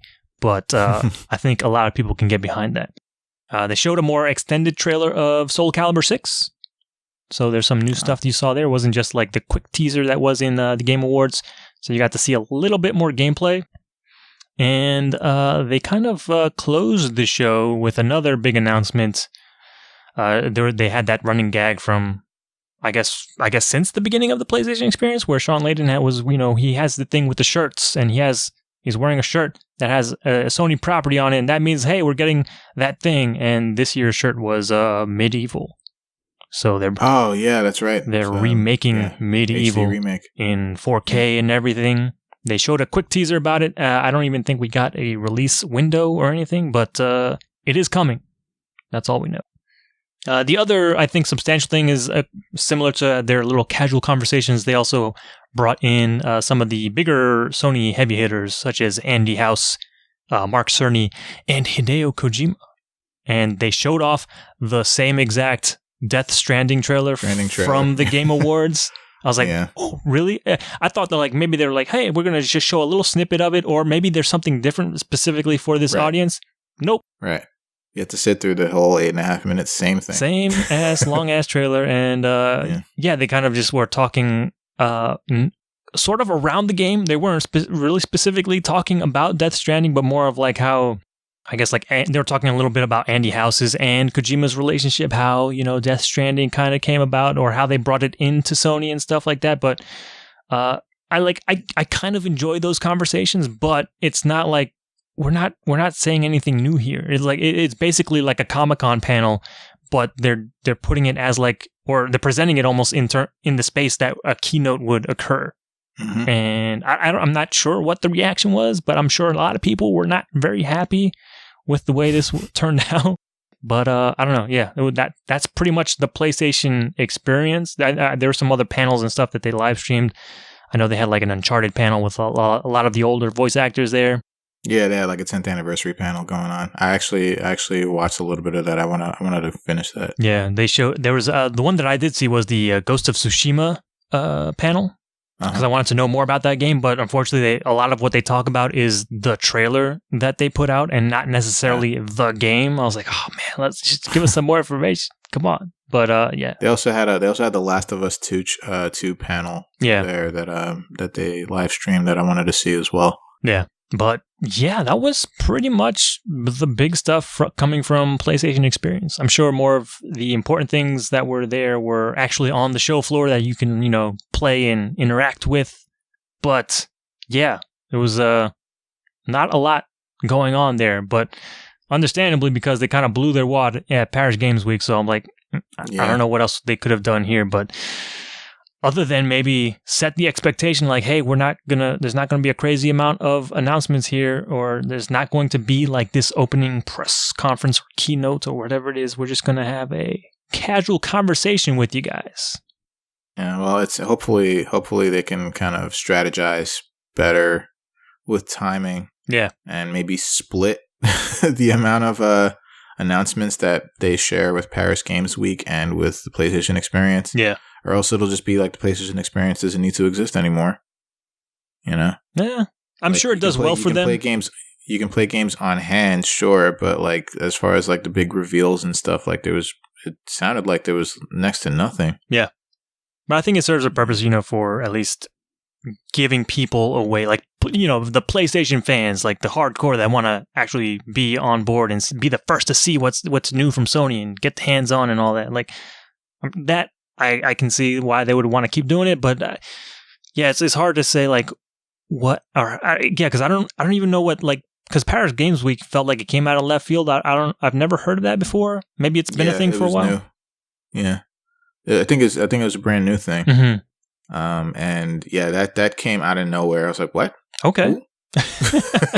And then it just seems like in general that they're doing a lot more of these types of shows, where before it used to just be like E3 would share all of the load, like it would have everything at once, and they'd probably have like some smaller shows here and there, but not as publicized as E3 was. And now it's like you have E3 and Gamescom and TGS and PlayStation Experience and Game Awards, and it's just like there's a lot of shit just like happening now, and it seems that it seems like it just kind of they need to kind of like split the load, whereas one show hopefully doesn't like encroach on another show, or at least in a hostile way, and then make that show seem irrelevant or like just not as much of an experience, for lack of a better word. It's not a pun, but but as it should have been, because like PlayStation Experience last year, people were like, whoa, because they had like big reveals last year, but this year it was just kind of like, if anything, that's the crowd you want to cater to. If you want to get people excited, you want to get them like the people that come specifically for you. You want to give them something that they can shock them, chew on. Yeah. But yeah, well, okay. That was fast. Yeah, there wasn't much. And I think that opening thing was like 2 hours or something, maybe closer to 3. I was like, holy shit, what the fuck? Whoa. That was as long as the Game Awards. Actually, I think the archive was like 3 hours, but there were some like segments in between that were standby time. But oh yeah. But all right, I guess it's back to me, I guess. But feel free to jump in. Oh, I will. Whenever. Okay. You trust me on that. Whenever. So that means we're both going to be talking about the we're both going to be talking about Capcom Cup 2017 Street Fighter 5 top 8. Cause the leading up to top 8 was fucking crazy. There was some crazy shit going on, just in general. The last chance qualifier, even before that. Yeah. Yep. Oh my god, that was fucking nuts. Fucking nuts. Oh wait, before I start talking about Capcom Cup, I just want to say something about the Game Awards. Something that I missed. That was near and dear to my heart. Uh-huh. Unfortunately, there was no appearance of Sheikh Hyderabad. I felt let down by that. I was really looking for it, and just wanted to grace us with its presence, and it just didn't happen this year. I guess he had better things to do. It's probably working out deals and TV appearances and such, and just didn't have time. Didn't remember the little people, but hope to see Sheikh Hyderabad again sometime soon. Just pour out some shave gel in remembrance. I probably should. Like, this is for you, my boy. But yeah, okay. So we're gonna talk about top 8 Street Fighter V Capcom Cup 2017. So the first match was winner semi versus Mina RD and Itabashi Zangief. Wow. Okay. Yo, Mina RD's birdie is like too good. Like, what the fuck? Hold on. Please, Mina RD. Yes, sorry. Thank you. Yo, his birdie is too fucking good. All right, so Itabashi Zangief, he obviously uses Zangief, and he uses Zangief to a fucking crazy ass degree. Like, he's fucking pro, finalist at EVO, and all of that. And yo, this young man, this guy with this young man reactions 3-0'd Itabashi Zangief. Yeah. Now, I'm not saying that Itabashi Zangief did not try to fight back, because the matches were kind of close. But there were some matches that were not that close. They were just like, fuck, did he perfect him in one round? I don't remember. I don't know. Just like, yo, okay, that match was already fucking heart stopping. I was just like, and the fucking reads that Itabashi Zangief had, yo, the fucking reads. I'm like, god damn, how the fuck did he? Yeah, this whole match was just crazy person versus crazy person. Yeah, who's gonna win? It turned into a slugfest after a while, and I was just like, okay, all right, just. Yeah, Mena RD just relying on that fierce punch to space Zangief back, and it was crazy, just to say the least. But Mena RD 3-0'd Itabashi, and I was like, "Fuck, that is crazy talk." So, yeah, wow. Okay, so. This kid already has a bright future going into this, right? So then the next winner semi was Tokido versus Yukidan. Tokido was using Akuma and Yukidan was using Ibuki. And I gotta say, Tokido was kind of playing out of his mind from the fucking start. And that was no different here. I thought that Yukidan has a very good Ibuki, but Tokido was just like, I got you, man. Like, I got you in every single way, shape, and form. And yeah, he's such a calculated player, and Tokido beats Yukidan 3-1. And so with in the case of Itabashi and Yukidan, they got sent into losers, so they still have a fighting chance. I mean, what did you think of the Tokido Yukidan match? I don't remember. You don't remember it? I don't remember. Oh my god! My hype Tokido levels had some amazing fucking reads, man. My hype levels were already redlining from Mena and Itazan. Oh man! Everything else is almost like a fever dream after that. Oh no! Okay, all right. So then let's move on to losers. This isn't like losers quarters or anything. It's just the beginning of the losers. I guess you could say, beginning of the losers bracket. So we have Moke, who's using Rashid, versus Daigo, who's using Gael.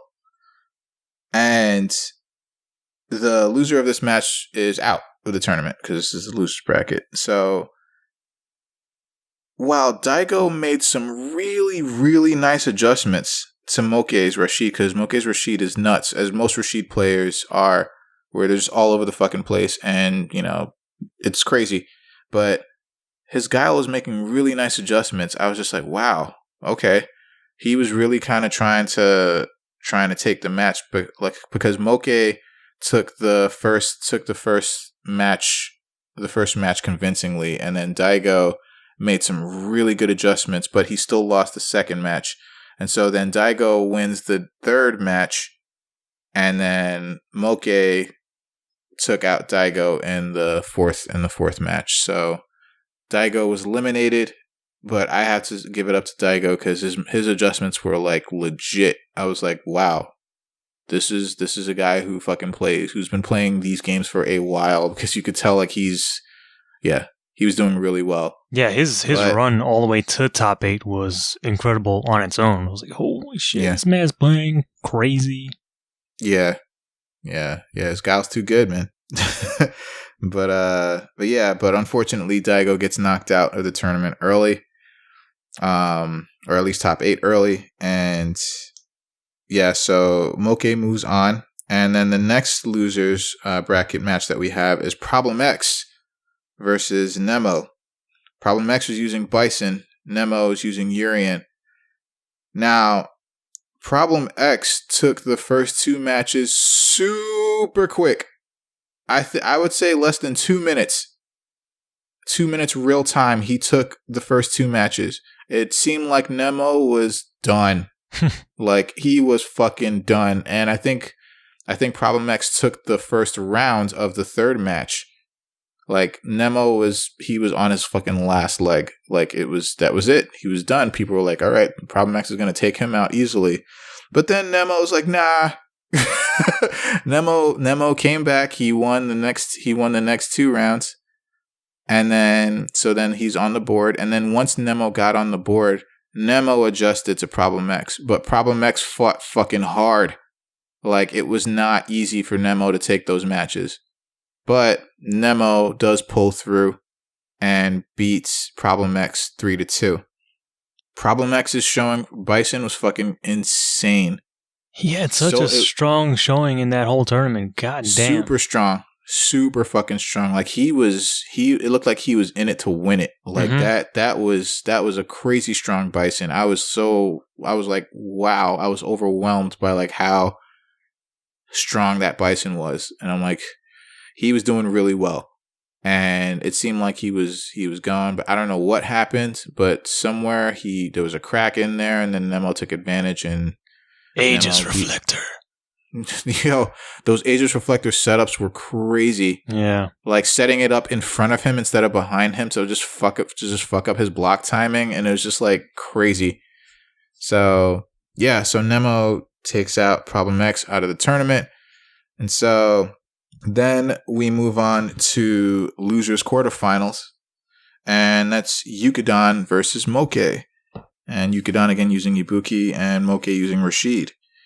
And I gotta say, this match was kind of not really, it was the least interesting match in the entire top 8 for me. I wasn't really, it was kind of like basic, and it was just kind of like, all right, let's see what happens, see who wins. But Moke, his Rashid is crazy as hell. He's got them young man reactions too. Yo, there was one instance where he did this fucking like this V-trigger setup where I was like, what? Huh? Like literal unblockable setup with the V-trigger, but it was very situational. I don't think he could repeat that if he wanted to. But yeah, but Moke takes out Yukidon 3-2. So Yukidon is out of the tournament at this point. So then oh my god. So then we move on to Itabashi Zangief versus Nemo in losers quarters. Very good friends in real life. Yep. Although Nemo has expressed his adamant hatred for Zangief. Yeah. Yep. Yo, that match was fucking crazy. Yeah. Like, Nemo, you could tell like how much Nemo hates Zangief. Like, he was fucking it wasn't like a massacre, but it was like it was a pretty good beatdown. It's like he has been beaten so much by Zangief's bullshit. He learned everything and how to counter every fucking thing, that Itazan does because he doesn't want to deal with it anymore. Right. Not to say that Itazan did not put up a fight. No. But Nemo does take the set 3-1. But Itazan had some really fucking impossible reads. And I'm like, what? How? What the fuck? Like, those air 360s, man. Those air 360s, just like snatching you out of the air. Just like the second he thinks you're gonna jump. And Nemo was just straight up with the fireballs, man. Like all the time, every time, all the time. Like fireball, just keeping the motherfucker back. Like stay back.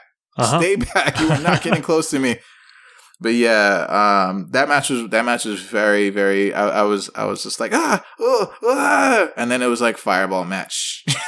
After a while, just keep Zangief away. Trying to time out at one point, and yeah, it was a good match. It was a really good match. But then after Nemo wins, he hits Itazan with the smuggest of handshakes. He's like, puts out his hand right in front of his face. He's just so happy with himself. Hand on his hip. He's like smiling to the audience, like, yeah, come on, shake this hand. Got you. Look at everybody watching. You better shake this hand. Yo, and I think it was at that point that Itazan was like, kind of like, he was like flustered. He was like, fuck. Like it took him a while to kind of like shake his hand. Yeah. But like, he was like, after a while, he eventually just got up and shook his hand. It was just like, he was just like, damn it. Because he was out of the tournament at this point, Yeah. So yeah. So Nemo knocks out Itazan, and then we have a little interesting thing in between where they ask about what would you define Capcom Cup? If you could define Capcom Cup in one word, what would you say? I just liked, everybody had like some legit answers, like, victory, whatever, but smug at the end. I just had to say it, like smug at the end. He's like turkey neck bones. And then people were like, what? He's just like, if I had to define in one word, just one word, turkey neck bones. It's one and word. He looks off into the distance. And I'm like, this motherfucker. That's his trademark, like, man. I love it. Yeah, I know. This fucking guy. I love this guy. All right. So then we're getting into we got to the halfway point. So now we have Mena RD versus Tokido. Oh my God. I would say second best match of the entire top 8. The first best match was the grand finals, which we'll get to. But second best match of the top 8 was Mena RD versus Tokido. This is the winner's final, so whoever loses still has a fighting chance. So, Tokido, man. Well, first of all, Nemo, who fucking, let's not gloss over the fact that he had to win the last chance qualifier to even get into Capcom Cup. Oh, and then he fought his way all the way to third place. Losers bracket. Yeah, to third place. So yeah, right. he wasn't even supposed to be in Capcom Cup, but he signed up for the last chance qualifier and beat all the killers in there. Yes. I think the grand finals for the last chance was against him and Infiltration, whose Menat was insane. But Nemo somehow squeaked it out, and he was tearing ass in the actual Capcom Cup bracket as well. So shout outs to that man, because he did some goddamn work this tournament. Yeah. No, he did really well. Yeah, that Urian was on point, man. I have to say. But yeah, Mena RD and Tokido, that match was fucking electrifying to me. Like, I was just like, this is fucking insane. The reason why is because, so it went like through all like 5 matches. Like it was 3-2. Tokido takes it 3-2, but I have to say Mena RD fought his ass off with some insane critical art reads. And the thing is, like, Mena RD took the first match, and then I think it was literally back and forth. It was like Mena RD first, then Tokido, then Mena RD, then Tokido, and then Tokido took the last one as well. but Takedo's reads, like the fucking motherfucker was adjusting mid-match. Yeah. To Mena RD. It was to the point where Mena RD himself was like, I don't know what the fuck to do. Because it got to a point where Takedo was literally downloaded him and just was able to predict anything that he could do before like he did it. It was just like insane to me. It's just mid-match, not like a match being played to completion and then the next match you adjust. No. It's mid-fucking match. And that was completely amazing to me. I'm like, that's fucking awesome. Yeah. And that goes to show how much experience Takedo has. So that match was fucking awesome. Like crazy fucking awesome. Like I said, second best match in the entire top 8. Yeah. It's fucking amazing. But Takedo does knock Mena RD into losers. And now Mena RD has to fight his way back up. If he makes it, but we'll see. So then the next match is the loser semis, which is Moke versus Nemo. It was pretty interesting to a degree, but Nemo was dominant. It had a very dominant showing the whole time. Nemo easily took it 3-0, and I wouldn't even say like Moke's Rashid had a fighting chance. He didn't really fight. He didn't really successfully fight back. So Moke gets knocked out of the tournament. Nemo moves on to the next match versus Mena RD. So that match was amazing because I just want to before that. So Mena RD gets knocked into losers, and it seemed like Mena RD lost all of his spirit. Like he was just like fucking shit. Like it seemed like he gave up. And when he goes up against Nemo, I think everybody thought like, well, hopefully he can fight his best, but it seemed like he was deflated. Yeah. But no, that motherfucker was not deflated. I think he was angry. And he fucking 3-0'd Nemo. Yeah. He 3-0'd Nemo very convincingly. The guy who was very convincingly. fucking killing killers. Too fast. Yep. Got it was killed. Almost too fast. Yep. He got destroyed. It was almost way too fucking fast. Like, I was just like, holy shit. Mm-hmm. Nemo got 3-0'd? Okay. Yep. There are some things that even Aegis Reflector can't help. It's true. Birdie's a very physical character. He's got no projectiles. It's just, he's got just fucking... What are they going to do to Birdie after all this? But anyway, well, we'll get to that point. So Mena RD 3-0's Nemo. And then we go into grand finals. Mena RD and Takedo meet again. And so Mena RD has to win two entire sets. Like he has to win basically 6 matches, and Takedo only needs to win 3 out of 5, unless Mena RD can reset. So Mena RD and Takedo, Takedo still had a little bit of download information in his mind at the beginning. Mm-hmm. So he takes the first two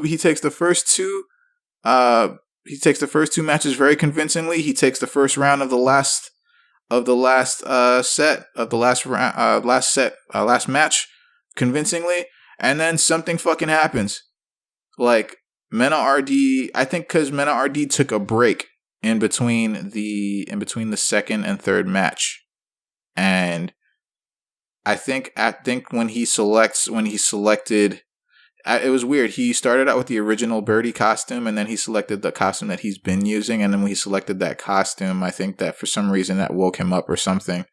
Because there was a difference. There was a clear difference. He put the leather face back on. He's like, yeah, I'm going to show you the real murder face.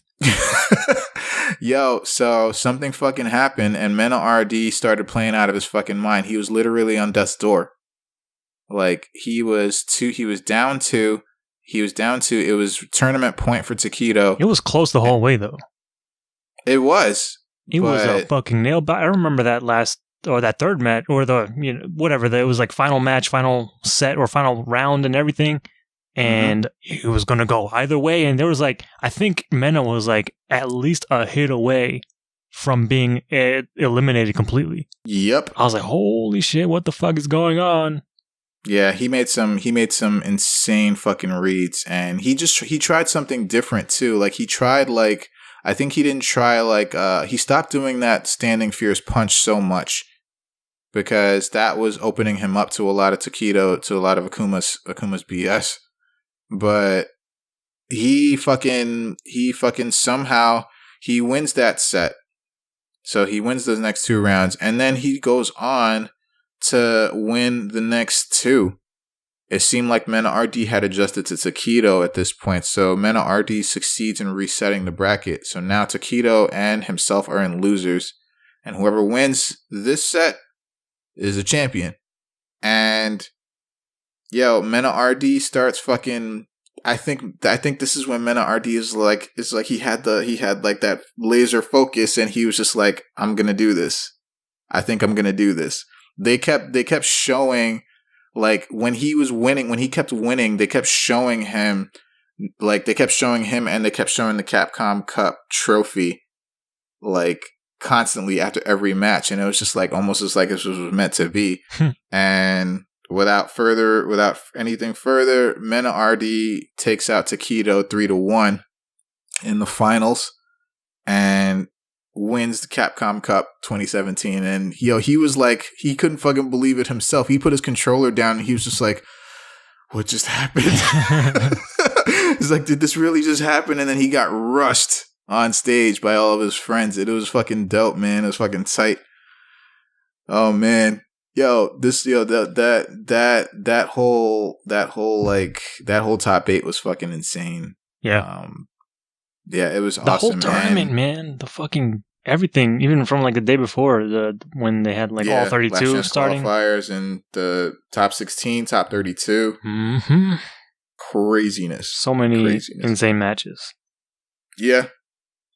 Yeah, there's one thing I realized while watching this. I'm like, I get it now. This is like the sports. Like, this is like the sports for most people, for most other people. I'm like, I get it. Like, I understand. You know? But yeah, man, this is, it was fucking awesome, man. Capcom Cup was crazy. But, so what did you think of the Capcom Cup as a whole? As a whole, it was insane. It takes forever, it feels like, because the Capcom Cup season is pretty much the entire year. Yeah. And then it just culminates in this one moment, or this one weekend. But yeah, man, it was insane. Lots of crazy matches. I watched a little bit of Last Chance qualifiers, but I watched pretty much all of the I think the 32 finalists in the Capcom Cup had 2 streams going at the same time, and it was just nice. That level of insanity. But it was too much, but it was like perfect, because where else are you going to see this level of competition? Yeah, no, you're absolutely right. You're absolutely right. Like this, yeah, it's fucking crazy. But are you ready? Are you ready for some more? Because it's not over yet. Wait, well, I will say my only regret about Capcom Cup is that Knuckle Dew could not make it to defend his title. Yeah. I don't know what happened there. He made an announcement maybe like a week or so before the event, saying that he wasn't going to make it to Capcom Cup. Hopefully everything is okay, but things happen, life happens. But it would have been great to see what he could have done in that tournament with all those crazy competitors. Do you think it would have made a lot of difference? Like, it definitely would have, him being a factor in there. But yeah. Do you think he would have made it to like top 8? I think he would have made it at least a top 8. Yeah. Yeah. Do you think he could have won? I don't think he would have won though. No? Okay. It seems as he's been struggling a bit with the game in the past couple of weeks, or in the past couple tournaments that I've seen him in. But going into this tournament, everybody thought Punk was the favorite to win this, and he got knocked out mad early. He got knocked out in top 32, no? He got knocked out in his first round match Oh, shit. I forget. I think he played. I forget who he played the first round, but I know at one point he played Moke's Rashid, and Moke just tore him up. But I forgot who. Yeah, I think you're right. I forgot who else he lost to, but yeah, it was crazy. Punk going out first round. I was like, it was almost like last year where Infiltration got knocked out like super early as well. I was like, okay, Capcom Cup is just fucking upset city. Oh yeah, Evo was too. Yeah, fucking Daigo didn't even make top 32 last year. But yeah, yeah. Are you ready for more? Because it wasn't quite over yet. What else happened? There were two announcements made after Capcom Cup had concluded. So the first announcement is that Capcom has put together a Street Fighter 30th anniversary collection that's coming out in May of 2018. And it's a compilation of 12 games. And the 12 games, and 4 of those games will have online play capability. So the 12 games are Street Fighter 2, Street Fighter 2 Championship Edition, Street Fighter 2 Hyper Fighting, Super Street Fighter 2, Super Street Fighter 2 Turbo, Street Fighter Alpha 1, 2, and 3, Street Fighter 3, Street Fighter 3 Second Impact, and Street Fighter 3 Third Strike. And the 4 games that will have multiplayer online capability is Street Fighter 2 Hyper Fighting, Super Street Fighter 2 Turbo, Alpha 3, and Street Fighter 3 Third Strike. And the games will be available for PS4, Xbox One, the Switch, and PC in May. They have a trailer video here for the article that we have here. Yo, even though I own most of these games, I think everybody's going to get this game just because of Alpha 3. You really think so? I think because of Alpha 3 and for Third Strike online, at least for the current gen consoles. Yeah, I like this. I'm like, fuck. Yeah, this is pretty good. They just announced Fightcade for the consoles. Yeah, pretty much, pretty practically. But yeah, this is this is pretty fucking cool, man. Yeah, it looks very similar to the other things that they've put out like last generation, like with the Street Fighter 3 online version. Yeah, I think Third Strike's basically going to be Third Strike Online Edition. Yeah, they're just gonna port over.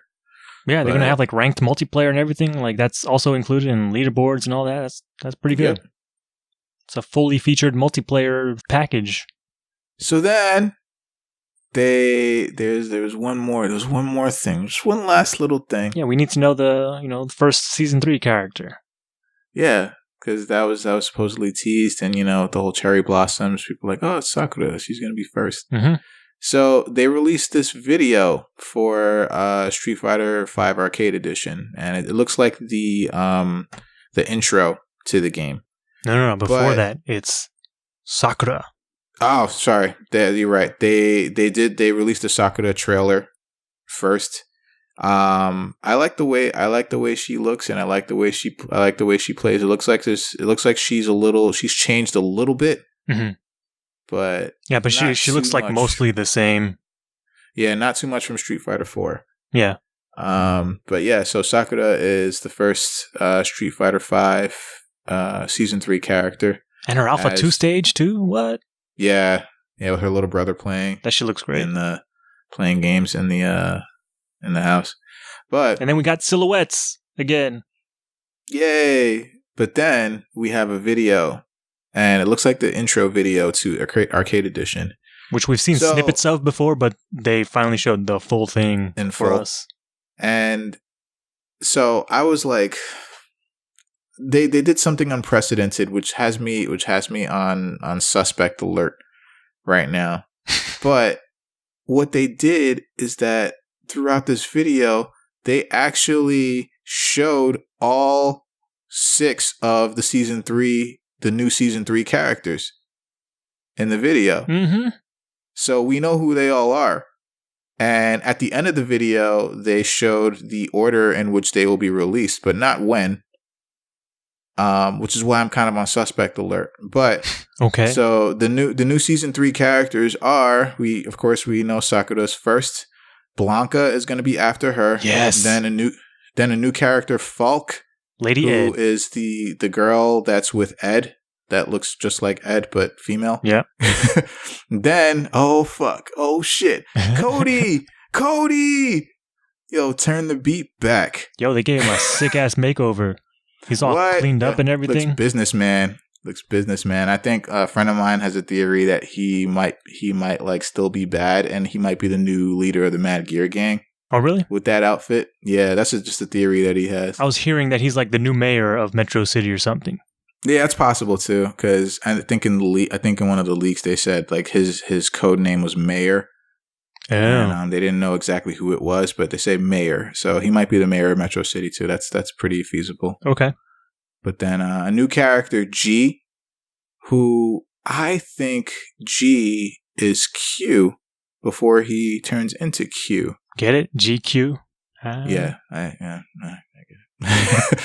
But some people are also making the connection that he looks a lot like a character called Greg from Bloody Roar. Bloody Roar, the gorilla. Yeah, and then you do see the gorilla in story mode with Ed, I think. But even like in his human form, like he looks very similar. Yeah, like exactly the same. Yeah. But except Greg is like bigger, like buffer. Mm-hmm. But still, yeah, the similarity is very striking. Yes. And last but not least, my man's back. The king is back. The king of Muay Thai is back. Sagat is back. Sagat, they featured him pretty prominently in that video, fighting against Ryu. And Sagat is back, and supposedly he will be last. So, which is why. Okay, so hey, let me just explain why I'm on suspect alert. So, in season 1 and 2, it's the order of the characters, and basically a character is released every other month, for the next year or so. Uh-huh. But that video, I don't know if that video is indeed the intro to Street Fighter V Arcade Edition. There has never in the history of Street Fighter been an intro video where they show hidden characters so prominently. But they're not hidden if they show you who they are. Yes, but these characters these characters are supposedly not available yet. So why would they show them if the characters aren't available? They could have just easily hidden the other 5 from us and given us like a plain video, maybe with just not even with Sakura, with just a new intro video for the game. It's for the new arcade edition itself. But they chose to show all 6 characters. Yeah, but they also showed other Street Fighter characters. It wasn't like it was just those 6 Season 3 characters. Right. But they could have just showed the video with just the Street Fighter characters that we've seen. Even including Season 1 and 2 characters. But that wouldn't be as exciting. It wouldn't be, but the thing I'm trying to determine is, are they trolling us right now? Is it possible that they could release all 6 characters at the same time or very soon? It's possible. I know they say Sakura is, so they specifically state that Sakura is and the Season 3 character pass is going to be available on the same day of release as Arcade Edition. But I think it might be possible that they're going to release all the other 5 characters simultaneously very soon after the game releases. I doubt that'll be the case. Because I'm just like, why would they do that, though? They've never done that before. Because people are sick and tired of dealing with these fucking silhouette business where you have to, like, kind of guess or deal with all these, like, misleading leaks that are out there being like, oh, hey, this is the next character. And like, no, we're going to fucking just tell you outright, all right, these are the 6 characters, and this is what you will be paying for when you buy your character pass. Because before, people were buying character passes without knowing who the characters are. Who they were getting. So, and I understand that. I can attribute that to, honestly, a very weak Season 2. Like, Season 2 is very underwhelming to me, I think, and I think a lot of people agree as a whole. I enjoyed it, for the record. But that means, okay, Sagat, a lot of people want to play him, right? if they stuck to their normal release schedule, Sagat, we wouldn't be playing Sagat until this time next year. Or like October, because Zeku was like October, I think. Or maybe November, I don't remember. Yeah. But until around this time next year, we would have to wait for Sagat to be released. Yeah. Then why show him? Why not just have that build up there? Why show him? Why show all of the others if people are gonna have to wait? So that's you why know what that's you're why buying I kind of think they're gonna release them at least they're gonna release them very shortly. Like it's not gonna be as long like with that it's been with season 1 and 2. I kind of hope there's less time in between characters, but I think they're still going to stagger the releases of each character and have, because I don't know if it's something that they've been doing deliberately or it's just like that's the nature of the development of this game, is that they have to, balance and just focus on the one character and make sure that the balance is okay with the rest of the cast. Mm-hmm. But I kind of enjoy the way that they've been doing it so far, where each character kind of gets its moment to shine for a bit. It's the new thing, like, oh, everybody's seeing or being exposed to this character instead of having them all out at once and then being like, and then some characters falling by the wayside as a result of it. But I do hope there's less. I think they're still going to stagger it, but I hope there's less time in between. I hope it's not like 2 months for every character. But yeah, it's I don't know. I like this. I like that they're being upfront about this now. Yeah. Yeah, it does. It does take a lot of the guessing out of things. Takes all of it out. Yeah, I think. We'll just have to see. I'm just like, where are they going with this? Like, what is their strategy here? But I guess they're tired of. I guess like what you said is that they're tired. They're just tired of like all of the rumors and speculation and all the bullshit. And they just want to be like, this is who you're getting. Yeah, Arcade Edition is their kind of make good for the community because, again, Street Fighter V launched, and I think they haven't been able to shake that bad press about that game since it launched. So Arcade Edition is like, okay, we're kind of starting fresh, so to speak. So they're kind of like taking away all the bullshit. We're giving you the story mode. They're giving you the arcade mode now, and there's like 200 different endings for that. Plus, here are all the characters that you can get with the Season 3 pass and everything. I think it's just a make good on their part. Well, let's hope. It took them long enough. Yeah. But yeah, that's gonna about do it for Capcom Cup and the craziness of it. And I will just mention that I didn't get to see any of the Battle of the Stones tournament that they also had this past weekend. I saw a little bit of it. Yeah. Yeah, what were you going to say? No, I was just going to say it sounded interesting because they were doing some things where certain players had access to certain stones that did different things to the tournament. Like if you use, I think, the time stone, it would like disable somebody else's stone, or there was another stone that you could use that would change your place in the brackets. So I was like, oh, that seems kind of cool what they were doing with that. And yeah, there was another stone. I think it was the Reality Stone that Justin Wong had it, and what he did, what it allowed him to do is that it basically allowed you to fuck with the buttons on your opponent's controller or stick. Uh-huh. So you could like set the buttons to whatever you wanted, and then for the next match you would have to play with those buttons. Wow. So yeah, it was kind of crazy. Yeah. It sounded like they had fun with it. Plus that trophy that they had. Pretty fun. Plus that trophy that they had was sick as hell. Oh yeah. The fucking Infinity Gauntlet. God damn. Yeah, like I wish that was what at least the gems that it looked like was on it. I wish that like at least came with like the limited edition. Yeah. Instead of like the Easter eggs. But yeah, I saw a little bit of it. It was all right. Dante Zero Player won the tournament. And yeah, it was honestly kind of underwhelming. Oh yeah, it wasn't very exciting at all, actually. Damn. Yeah, it just kind of came and went, and there were no like reveals or anything. Like they had like the DLC, all the current DLC characters available for use, but there was literally nothing else interesting about it. I think it's just bad timing because the game is still fairly new. Yeah, I think so too. think they just tried to shoehorn it in there to make it like a legit part of the cup, and I think it just needs more time. Yeah. Because the gameplay is solid. I still stand by that. The gameplay is very solid. But yeah, you know, it was there. It just came and went. But yeah, that's gonna about do it for all of this stuff for Capcom Cup. Alex is gonna go ahead and take us through new and upcoming releases because we still got those to go over this week. So go ahead. Yeah, so this week, the week of December 12th, there's a surprising number of releases. This is, again, like last week, going to be an abridged list because, surprisingly, there's so many games coming out.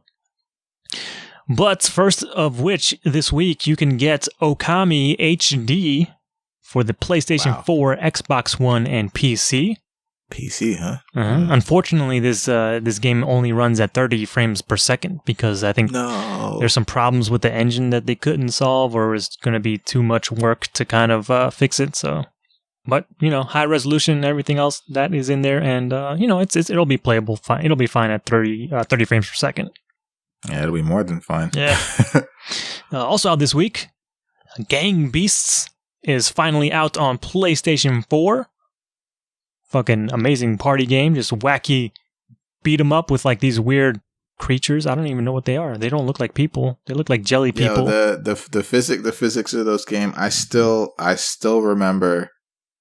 I still remember we talked about this game our first year doing this show, and I still remember like looking at the physics of the game. I'm like, yo, this is like they look like they're really fighting. Like it's like real fight physics. It's not like, you know, fantasy fight physics. Like we just talked about Street Fighter 5 for like an hour, and it looks like legit fighting, like throwing people into things and throwing them to the floor. And it's just, wow. I was just like, huh. It's a wonderful violent physics simulation. It's great. We also got this week PlayerUnknown's Battlegrounds, available now on the Xbox Game Preview. So it's early access now on Xbox consoles. Holy shit. We also got this week Dragon's Lair Trilogy for the PlayStation 4. Ultimate Chicken Horse for the PlayStation 4. Got some DLC. Star Wars Battlefront 2 Resurrection, which is story DLC. That's available now for PlayStation 4, Xbox One, and PC. And also for Star Wars Battlefront 2, The Last Jedi Season DLC for the PlayStation 4, Xbox One, and PC. Got some stuff for Resident Evil 7 as well. End of Zoe and Not a Hero DLC is now available for the PlayStation 4, Xbox One, and PC. Not a Hero specifically is available for free. And in regards to that, they also released Resident Evil 7 Biohazard Gold Edition for the PlayStation 4, Xbox One, and PC, which bundles the base game and pretty much all DLC that's been released to date. Word. More DLC we've got for, this time for Final Fantasy 15. Episode Ignis is now out for PlayStation 4 and Xbox One. For all you anime fighter fans, Arcana Heart 3 Love Max 6 stars with a bunch of exclamation points is now available on PC. Desert Golfing is now available for PC. Kind of surprised that that's finally coming, or it is coming out to a console that's not a mobile device. We also got Night in the Woods Weird Autumn Edition for the Xbox One. I'm curious exactly how that differs from the base game. Yooka-Laylee is now out for the Switch. Enter the Gungeon for the Switch. This game, if I had a Switch, I would fucking be all over this game. Never Stop Sneaking for the Switch. Frank, do you like the original Metal Gear Solid? Yep. Do you have a sense of humor? I do. You should fucking probably play this game, because it is ridiculous. They pretty much capture the look of the original Metal Gear Solid with like the low poly characters and like the like bad textures and stuff, but somehow still looks better than Metal Gear Solid. But yeah, it's pretty crazy. So is it like capturing the same fun as? Because I used to fuck with those guards all the time, like all the time. Well, the gameplay is different. I spent. Okay. But the parody and like the cutscenes, like they are it is like a full-on, like almost like an airplane-like parody of Metal Gear Solid. Really? In the cutscenes. Okay. But the gameplay is different because it's like super simple. Like you don't ever use buttons. You're just moving around with the analog stick and things happen. So like you can like walk into a guard and then like swipe at them if you collide with them. Or if a guard sees you, you'll shoot them automatically with your bullets. But like bullets are a resource that you have to collect. So it's a very cool game. Like it seems like it belongs on mobile devices. So I'm surprised it's only on Switch right now. But yeah, I am very much looking forward to eventually getting my hands on this game because it looks like a lot of fun. Never stop sneaking. Got it. Mm-hmm. Also out this week is Fearful Symmetry and the Cursed Prince for Xbox One and PC. Dynasty Feud for the PlayStation 4. 80s Overdrive for the 3DS. Aereo for PlayStation 4. Fallout VR or Fallout 4 VR is now available on Steam for the Vive, although weirdly enough, it's not like a free update to Fallout 4, so even if you own Fallout 4 and you want to play in VR, you have to buy this game separately, and it is a full $60. And I don't think it comes with any of the DLC for the original Fallout 4, so you're forewarned on that. That's all. We also got one more dungeon for PlayStation 4 and Vita. Papers, Please is finally out on the Vita. Surprised that even took so long. Party Planet for the Switch. And related to like the PlayStation experience stuff, The Last Guardian VR demo is out for PlayStation VR, as is The Rabbit Hole, also for PlayStation VR. And we've got a couple of Friday releases. First is Romancing Saga 2 for the PlayStation 4, Xbox One, PC, Switch, and Vita. And Ultimate Chicken Horse is coming to the Xbox One on Friday as well. And that'll do it, but I just want to highlight a couple of other freebies, or one freebie that you can get this week. If you have Uplay on PC, you can grab Assassin's Creed 4 Black Flag. Ubisoft is making that free from now until December 18th, and that offer ends at 2 a.m. Pacific time on December 18th. So you've got a couple days to grab that if you like. But yeah, if you have Uplay on the PC, definitely check that out if you are interested. But with that, that's going to end it up for all our new releases and everything for this week. All right. So that means we are done with this episode. So before we officially go, we would like you to visit innercitygeeks.com, which is where we're located and where we have a bunch of stuff sometimes regarding everything geek. You can listen to our episodes on and or subscribe to our YouTube channel. It's Good Games Podcast. Yeah, please go there. And that's just another place that you can listen to our episodes. And you can listen to us on iTunes where you can leave us a review. It's the best thing that you can do for us. Let us know what you think of the show. Whether you like the show, whether you don't like the show, just let us know how we're doing. You can listen to us on Stitcher Radio as well. And you can basically listen to us where all podcasts are available to be listened to. I also want to encourage everyone to click on the Amazon banner on the right-hand side of the Inner City Geeks page when you do go there. And when you click that, it will take you to Amazon. And I know it's holiday season right now, so I know you're going to buy some stuff. And when you do, going through innercitygeeks.com, a little bit of that will come back towards us so we can provide more show and more content just for you. You can reach us on all the social media outlets, mainly Facebook, Twitter, Instagram, at Inner City Geeks. The Twitter for this show is at Good Game Podcast. And you can also email us at goodgamespodcast@gmail.com. So that's going to about do it for this one. That was a long one. That's a lot of stuff we talked about. Yeah. So we are going to say goodbye. And in leaving, as always, we say, good games, everybody. Good games.